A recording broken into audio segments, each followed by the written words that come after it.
we're going to get started here with our next session here pretty soon. Matter of fact, right now. This person, folks may recognize. He's very involved with to put it lightly, the Osquery project, going back to its roots. We're very, very lucky to have him here for the third year. Great evangelist for the community, for the project, and he does a really nice job with us year over year. And that is Zach Wasserman of Fleet DM. So we're going to welcome to the stage Zach Wasserman, folks.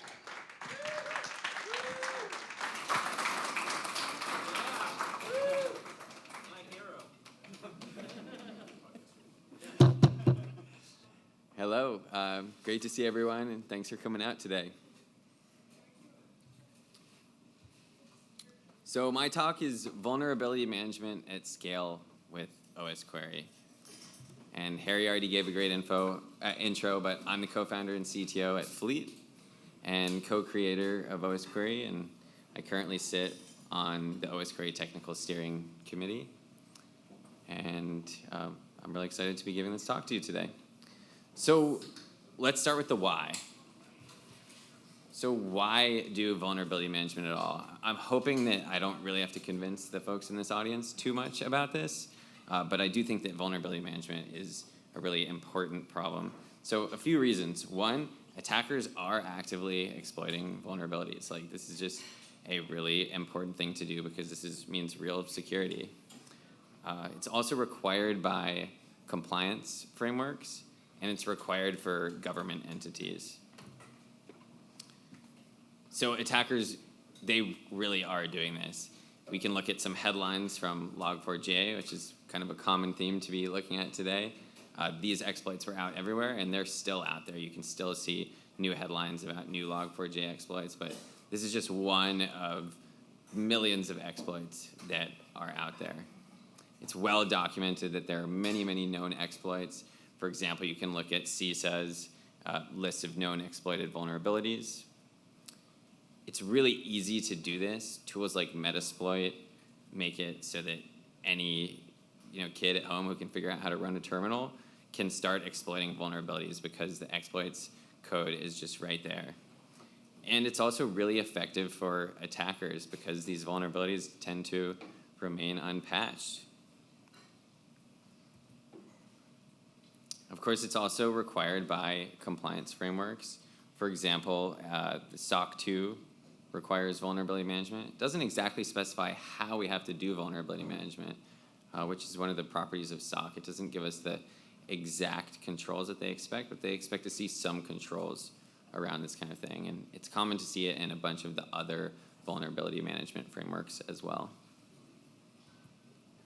And it's required in government. So CISA also issued this binding operational directive 22-01, very fancy government name. But essentially it says that government agencies are required to mitigate and patch vulnerabilities within specific timelines, and specifically those ones on that CISA known exploited vulnerabilities list. So that's kind of why vulnerability management. And again, I hope that I don't have to convince folks too much that that's a good reason. Now, why do it with Osquery? A lot of us here, being in the room at Osquery at scale, we already have Osquery deployed within our infrastructure. So this becomes an easy way to start to get into this work. Osquery is performant on the endpoint, so we can be fairly confident that we'll be able to assess and mitigate vulnerabilities without doing harm to the production workloads or the users who are using the workstations. We can get real-time data, sometimes much quicker than from some of the commercial systems. And we can get a ton of additional context from Osquery that might not be available from a vulnerability management only solution. And we've seen today all of the different stuff that folks are doing with Osquery. By combining these things together into one tool and one platform, we can be more effective in our jobs. So we already have Osquery. But also, it allows us to avoid installing yet another single-purpose agent. If we were to use a commercial vulnerability assessment tool, we might have to install a new agent with yet unknown performance characteristics. It's another thing for people to have to monitor and perhaps blame when things start going wrong on production servers. So it's awesome to already have that agent there, or to be able to reduce the total number of agents if you already have to, and maybe you can start to use Osquery to address your vulnerability management challenges. And there's no need to manage network access, remote login. So if you compare to like a network-based vulnerability scanner, Osquery has that advantage. We've got it sitting there. It's ready to run queries and ship the data off to the places that we need.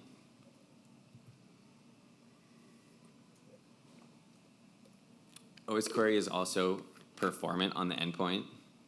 For example, for us at Fleet, we've found that with Osquery, we can collect a software inventory that's updated on an hourly basis without really seeing any issues from performance from any of the organizations that we work with. And we've always got the Osquery watchdog to kind of backstop us if we start writing queries that are inefficient or that might cause problems on the endpoint. For those who aren't familiar, the Osquery watchdog is a mechanism that will actually halt the execution of queries and block them for 24 hours, and then we can expose the information about which queries were blocked and start to remediate those issues. Osquery's data is also real-time, or it can be. We always have the option of using scheduled queries to collect data, but we can use live query capabilities to investigate emerging vulnerabilities and update this data in pretty much true real time across any endpoints that are online. Like I said, in Fleet, this kind of thing allows us to keep the software inventory data up to date too within an hour. If you compare that with some of the commercial vulnerability scanning products, it's often a scan that runs once a day. So with Osquery, we can get at least as good, if not better, real-time nature to the vulnerability management data that we work with. And Osquery lets us get all of that additional context. And this is something that we saw in the prior presentation when looking at Log4j, and that I'll talk about a bit more as well. But we can find out things not only like, is the software installed and vulnerable, but is it running? Is it configured in a way that it might be vulnerable? Because sometimes these advisories are not going to say only this is a software version. They'll say these are the specific configurations, and Osquery lets us see configurations across a number of different ways that software is configured on endpoints. It helps us start to understand what is the value of the device or devices that we're looking at as targets. So maybe once we've identified, oh, the log4 shell vulnerability is on some devices, now we can figure out which of those we want to prioritize our remediation efforts towards, or any further detection investigation. So we can look at, what kind of data do these devices process? Who are the users? Or really any of that Osquery data can help us gather more of that context. And is it actually exposed on the network? We can look at things like the listening ports table to find out if either the vulnerable processes or any other processes are listening on the network, ready to receive connections. We can look at the open connections, and we can look at something like the interface addresses table to start to get some information about private IPs and start to get an idea of where in the network this thing is sitting. And we can look at, has it already been targeted or compromised by using the capabilities in Osquery that everyone's been talking about. We can find out, we can go beyond the question of is it vulnerable to how rapidly do we need to act. So with all of that as context for why do vulnerability management and why do it with Osquery, I want to talk a bit about how to do it with Osquery. And to look at this, I'll break it down into two different approaches. One that we call the inventory approach. So with this, we use Osquery queries to collect an inventory of the software that is installed across each endpoint. And then we can join that information up with public or proprietary data sources that allow us to go from this piece of software is installed to this piece of software is installed and has this vulnerability. And beyond that, we can use those public data sources to even say, this is the severity of that vulnerability, or this is the likelihood that it could become compromised. So that's approach one. Approach two is what we call the investigation approach. So in this case, this is much more like what Uma was talking about earlier with Log4j. So let's use Osquery to look into, again, those indicators of compromise. Are the processes actually running? Are the configurations in that way? And so I'll dive into how you can do each of these different approaches using Osquery. So starting with the inventory approach, there's essentially two steps with this one. One is collect that software inventory. Two is take the software inventory and map it to known vulnerabilities. So typically, at least the way that we do this at Fleet, collecting the software inventory is something that we do with Osquery on the endpoint, and then mapping the software to known vulnerabilities is what we do on the server after we've aggregated the logs. So collecting the software inventory, how do we do this with Osquery? Well, we can query tables that provide that information. For example, in the image on the left, we're looking at the Osquery schema for the apps table on macOS. And like I said, in Fleet, we query this data, we store it into our application database, and then we do that later analysis. But no matter what platform you're using with Osquery, or even no platform at all, you can run scheduled queries, log those results into some destination, and then perform this kind of analysis. So I've actually got an exercise for everyone. So if you've got your computer out, please pull up osquery.io/schema. If you don't have a computer, pull up your phone. And this is kind of in the spirit of teach a woman to fish. Like, let's see how we can go from a problem that we want to solve to understanding the capabilities that Osquery provides us. So what I'd ask you to do is go to osquery.io/schema. This is going to pull up the listing of all the tables that are available in Osquery. And for those of you who use Osquery a lot, you probably reference this documentation a lot. And the exercise is looking at these tables, which of them do you think could be useful for collecting the software inventory data that we could use to map the vulnerabilities information? So I'll give you about 2 minutes, and then we'll come together and I'll ask for folks to kind of shout out which tables you observe that you think would be useful for this.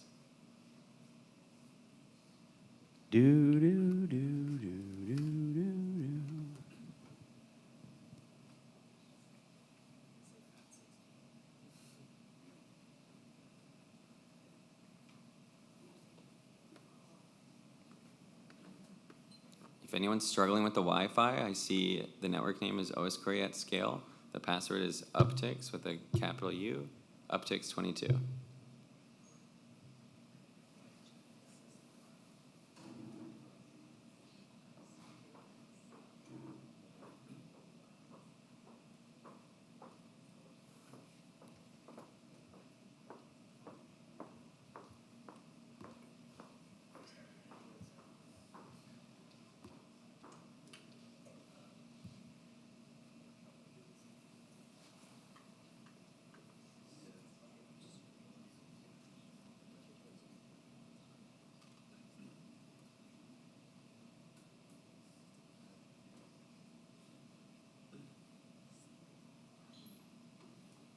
So in about 30 seconds, I'll ask folks to start shouting out which tables you found. And when you do that, please also mention which platforms those tables work on.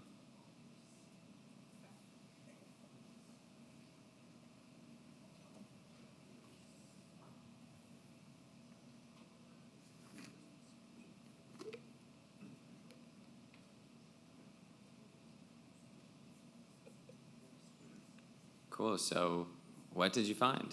Yeah. Probably app schema for Mac OS, registry and programs for Windows, and processes for all. Totally. Great finds. There's a homebrew table for Mac OS. There's a chocolatey packages for Windows, and there is RPM and dev packages for Linux. Awesome. Yeah, definitely. Python packages and NPM packages. Totally. Yeah, packages from various programming languages. The kernel table, module table. Yeah.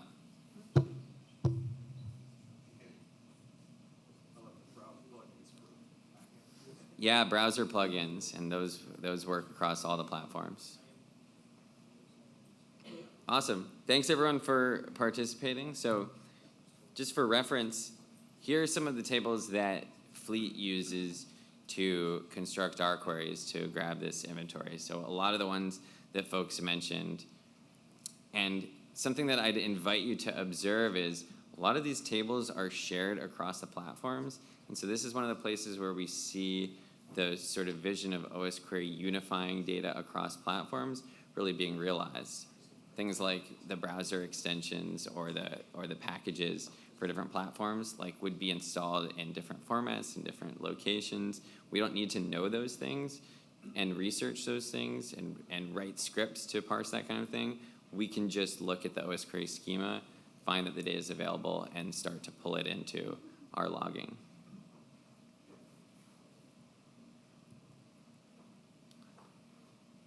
So when constructing a query for this, something that I would recommend doing is identify some of the shared columns that we have access to across all of these tables. For example, and this is important when you start to go mapping the vulnerabilities. For example, the name of the software, the version, and sometimes there's additional release information depending on the table that we're getting it from, and the vendor.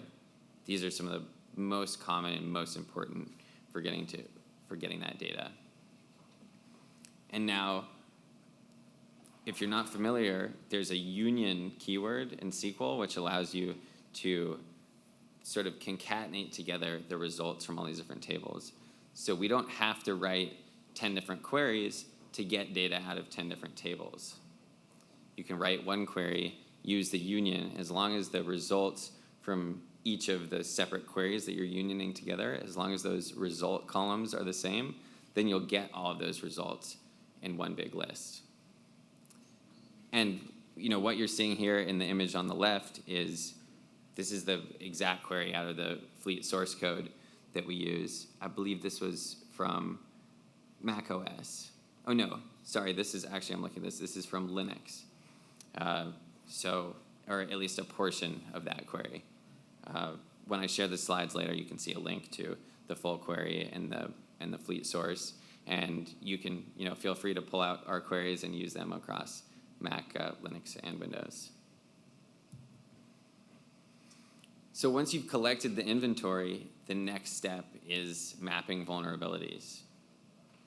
So the first step that we take for mapping vulnerabilities is taking the software raw data from Osquery and mapping that to the Common Platform Enumeration, or CPE. This is a string that's specified that includes some of that information that we can get from Osquery. Name, vendor, platform, version. There's also some very specific kind of information on here that can encode things like some piece of software only running on a specific processor architecture, for example. But we don't tend to look at that with Osquery.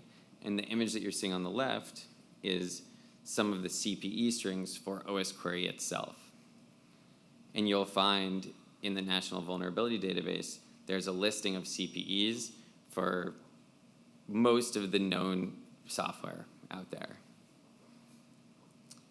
And Fleet's approach to doing this mapping is we distribute a SQLite database.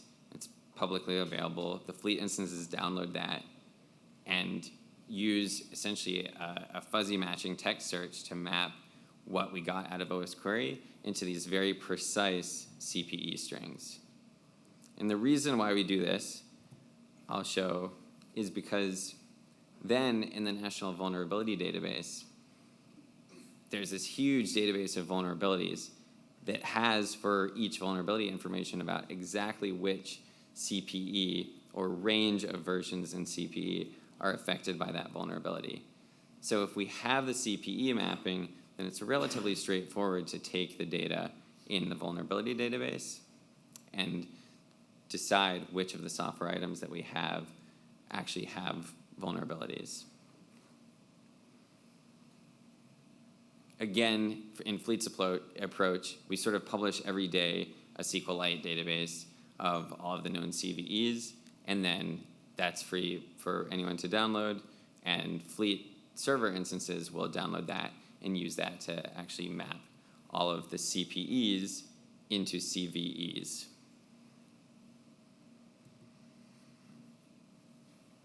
Now, the NVD doesn't always contain adequate data. Particularly one place that we ran into this is in Linux distributions. There are often distribution-specific backports of patches to older package versions, often because, let's say, Ubuntu ships with OpenSSL 1.0.1, and it hasn't been tested with newer versions of OpenSSL. They might need to backport a patch so that they can continue supporting OpenSSL 1.0.1, but still remediating the vulnerabilities. So there's also public data for looking at this sort of thing, and you'll see that each distribution publishes OVAL files, which is the Open Vulnerability and Assessment Language. And this contains more details and specifies more checks that can be performed to understand whether a particular system or piece of software is vulnerable.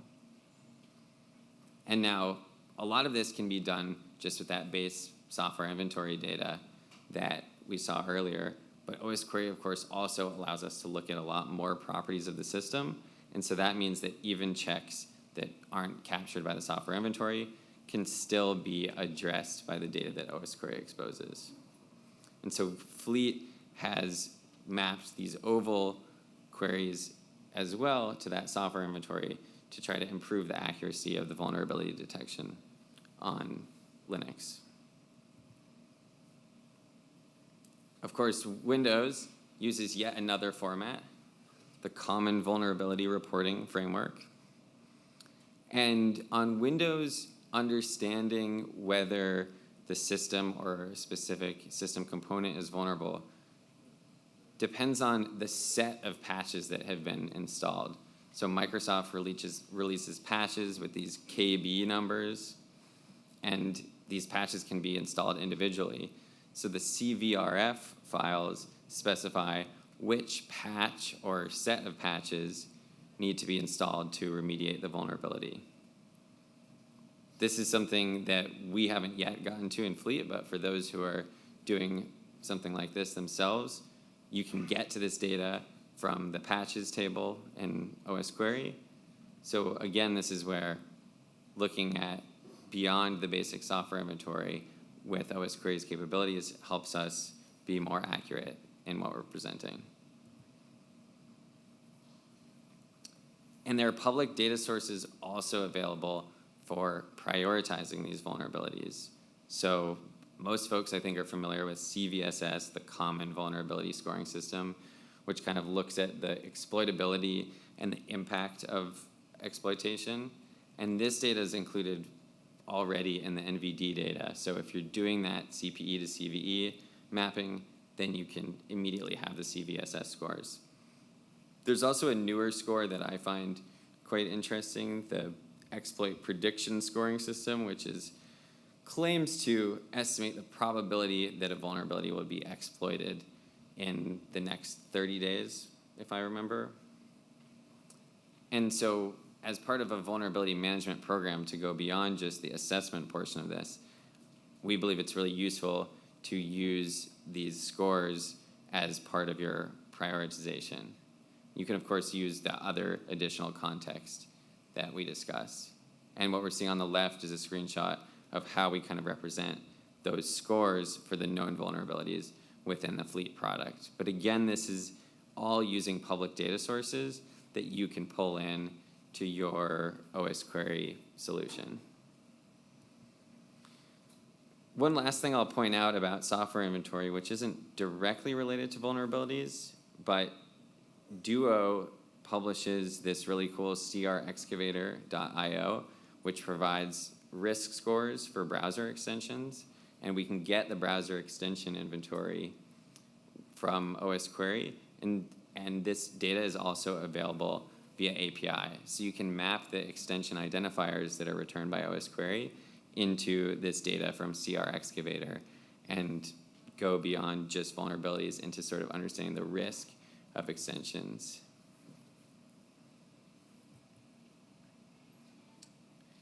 So looking at the investigation approach, this is where we run queries to identify affected processes or affected configurations, and then we would run queries to collect additional context.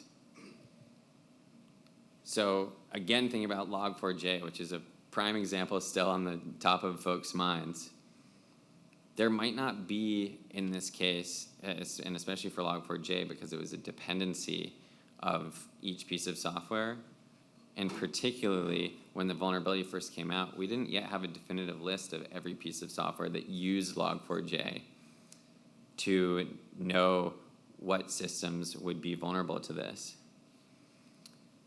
Plus, with this being a software dependency, in many organizations that use Java, we would probably have log4j in our own services, and we need to be able to identify this kind of thing.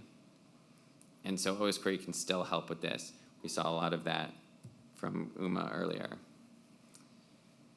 And so just to offer a similar but alternative approach, this is what we did to detect possible log4 shell vulnerabilities.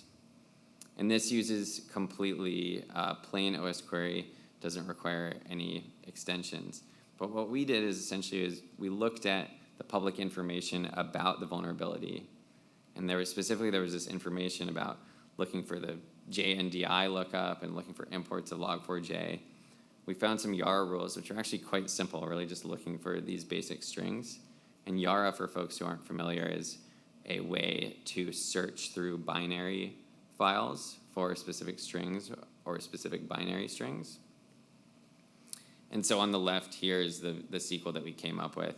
These slides will have a link to that exact SQL. And I want to try to explain sort of the concept that this query uses. Since this is a pretty big query, I'm going to break it down into a couple of parts. So first we have look for processes that are running with command lines that have jars in the arguments. So Java executed and told to load this specific jar. And so again, we're using this union keyword. Look at open files from processes that have jar extensions. Once we have that list of possible jars to search through, use these Yara rules, so search within those jar files for use of that JNDI lookup and for metadata from the log4j Java classes.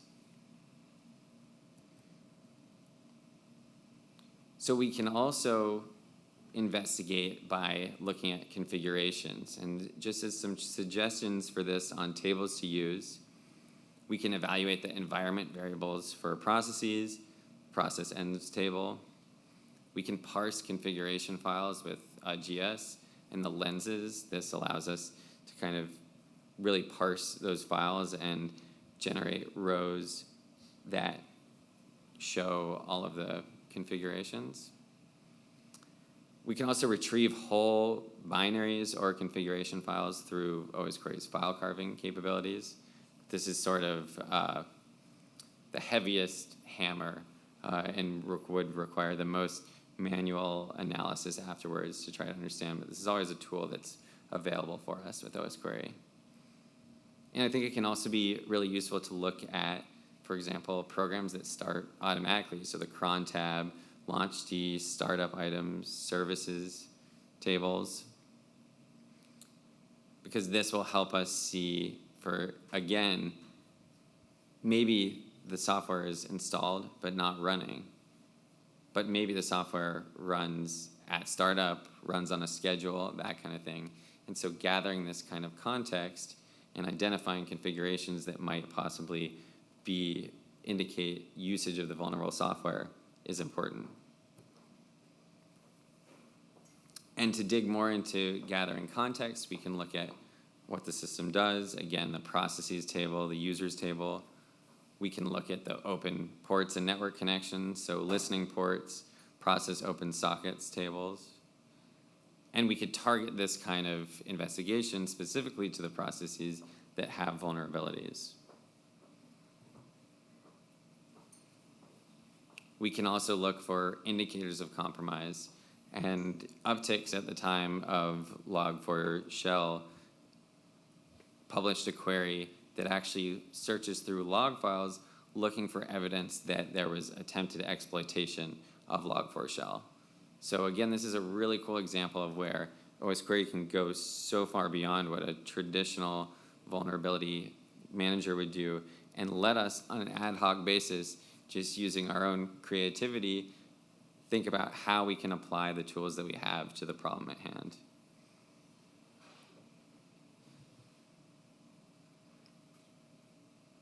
And because this is Osquery at scale, I just want to point out that everything that we've talked about in this presentation can be done at scale. So, and should be done at scale. So you can schedule these queries across your fleet. You can run live queries across many devices, and something that I highly recommend is start broadly, looking for the potentially affected systems, and then zoom in to the systems that you find relevant information from. We can do these kind of investigative queries, of course, also across many devices at one time. Like Uma was talking about, go from testing on one or tens of devices up to hundreds of thousands of endpoints. And prioritizing patching with some of these scores or other risk factors that you can identify with that context is also a really useful way to make sure that you're spending your time on effective things. And then I'd also say measure progress by looking at historical data from your SIM if that's where you're doing this kind of processing, or look at whether the number of vulnerabilities have gone down or whether you've remediated the configurations. The real-time nature of Osquery allows you to come up with those questions and ask them and get answers immediately. So that's it. Thank you.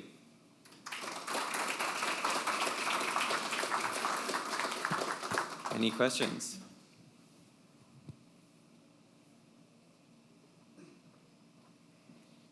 Have you cracked the nut of how to get those language packages while also being able to discover where the heck they actually are? So you did a bunch of work to with Python specifically to look up where running processes were, what's their current working directory, munge the file path of the interpreter to find virtual environments and stuff like that. But is there a more beautiful solution to that we're missing? So I'd love to. Yeah, that's a great question. We haven't done any of that work, so I'd say I'd be really interested to see more about the queries that you came up with and understand more about what approaches we can start to use, and particularly as in Osquery core, can we find better ways to identify interpreted languages and where the relevant configuration or dependency files are. But it's a great question and certainly one of the challenges. How do you deal with the discrepancy between, let's say somebody's running a version of Chrome that's actively on their system and might be vulnerable, and they don't restart the browser or their computer and their version of Chrome is 3 weeks old, but the binary on disk has been updated and is no longer the vulnerable version? How do you delineate things like that with Osquery?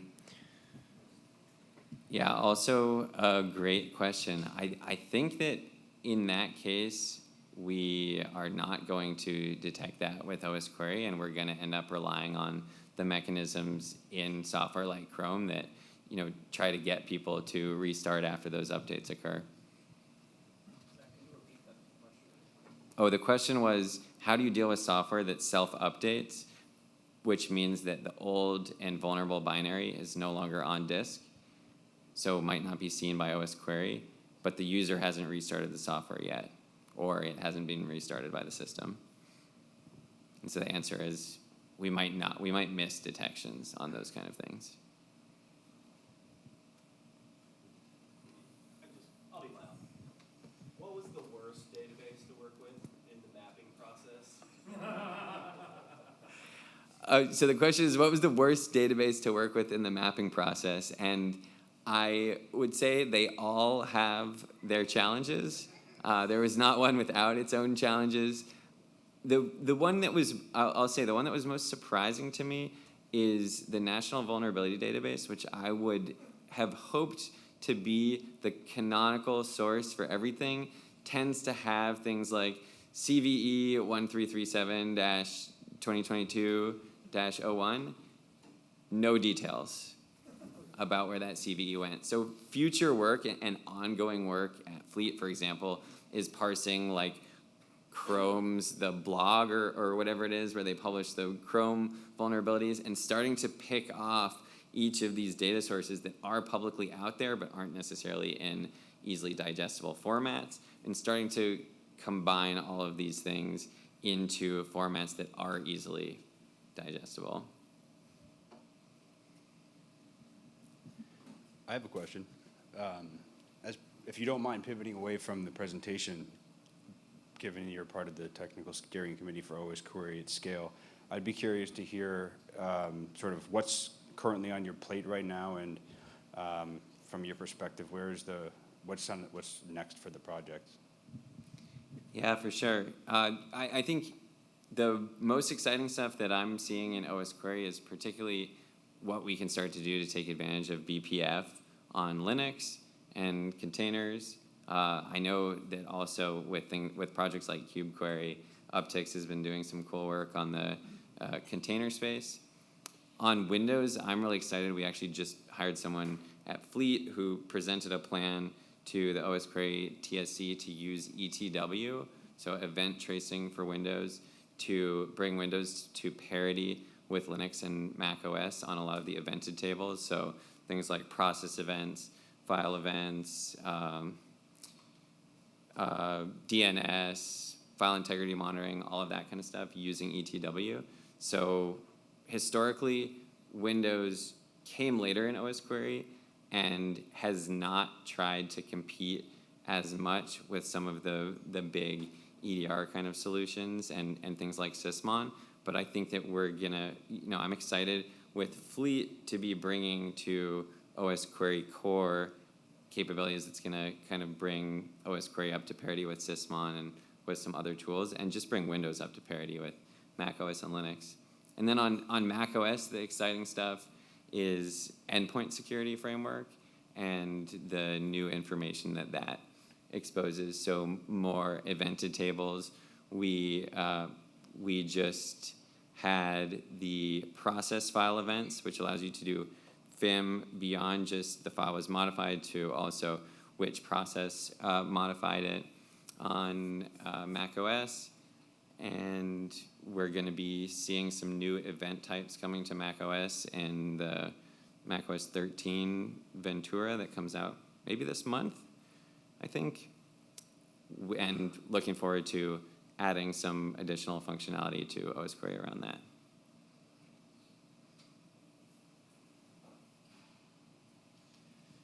Well, thank you very much, Zach. Thank you.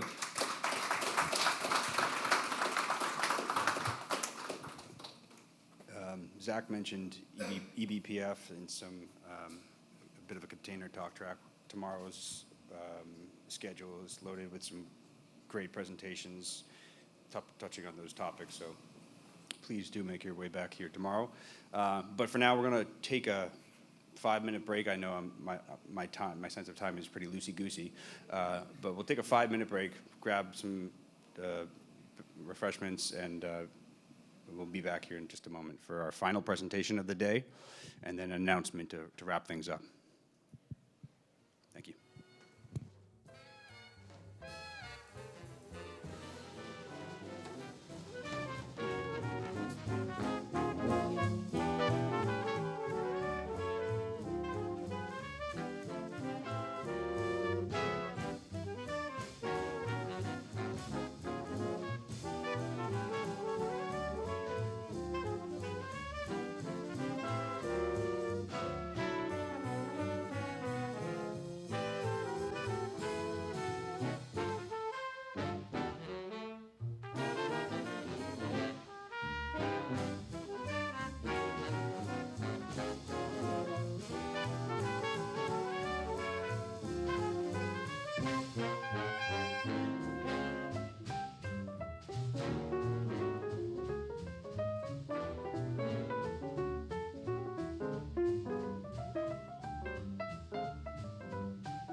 So,